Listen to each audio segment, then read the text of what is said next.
ফুটপাত ও সড়ক দখলমুক্তে জুরাইন ধোলাইপাড় এলাকায় ডিএমপির উচ্ছেদ অভিযান। রাজধানীর যানজট নিরসন এবং পথচারীদের চলাচল স্বাভাবিক রাখতে জুরাইন রেলগেট থেকে ধোলাইপাড় পর্যন্ত এলাকায় উচ্ছেদ অভিযান পরিচালনা করেছে ঢাকা মহানগর পুলিশের ট্রাফিক ওয়ারি বিভাগ। রবিবার সকাল 10টা থেকে দুপুর পর্যন্ত চলা এই অভিযানে সড়ক ও ফুটপাত দখল করে গড়ে ওঠা অবৈধ দোকানপাট অপসারণ করা হয়। দীর্ঘদিন ধরে দখলে থাকা এসব স্থাপনা ভেঙে দিয়ে উল্লেখযোগ্য পরিমাণ মালামাল জব্দ করা হয়েছে। অভিযানে ট্রাফিক ওয়ারি বিভাগের সদস্যদের পাশাপাশি স্থানীয় থানা পুলিশও অংশ নেয়। এ সময় সড়কের পাশে অবৈধভাবে পার্কিং করে ব্যবসা পরিচালনা করা কয়েকটি প্রতিষ্ঠানকে চিহ্নিত করে তাদের বিরুদ্ধে আইনগত ব্যবস্থা গ্রহণ করা হয়।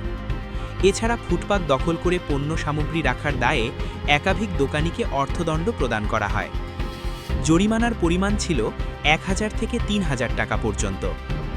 অভিযানে নেতৃত্বদানকারী মেট্রোপলিটন ম্যাজিস্ট্রেট মোহাম্মদ শরীফুল রহমান জানান, গত 23 মার্চ পূর্ব ঘোষণা দেওয়ার পর অনেক ব্যবসায়ী স্বেচ্ছায় সড়ক ও ফুটপাত ছেড়ে দিলেও কিছু ব্যক্তি নির্দেশনা অমান্য করেন। তাদের বিরুদ্ধেই এই অভিযান পরিচালনা করা হয়েছে। তিনি আরও জানান, অভিযানে মোট 11টি মামলা দায়ের করা হয়েছে এবং নগদ 25,000 টাকা জরিমানা আদায় করা হয়েছে। ভবিষ্যতেও এ ধরনের অভিযান অব্যাহত থাকবে।